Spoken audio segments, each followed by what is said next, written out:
శ్రీమాత్రే నమః. అందరికీ నమస్కారం అండి.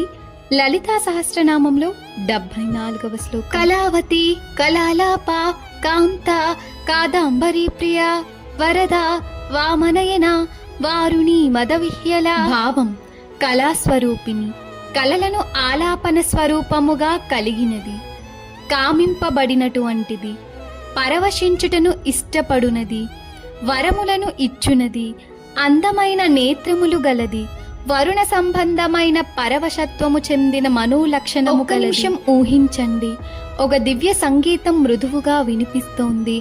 ఆ సంగీతం మధ్యలో అమ్మవారు చిరునవ్వుతో కూర్చున్నారు. ఆమె మాటలు సంగీతంలా మధురంగా ఉన్నాయి.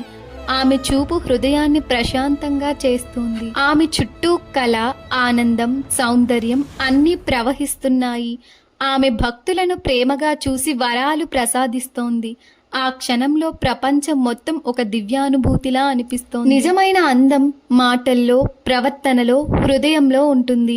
మనము మృదువుగా మాట్లాడితే మన చుట్టూ ఉన్నవారికి శాంతి కలుగుతుంది. లలిత అమ్మవారి కృప మన అందరిపై ఉండాలి.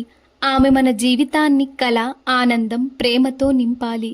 శ్రీమాత్రే నమః.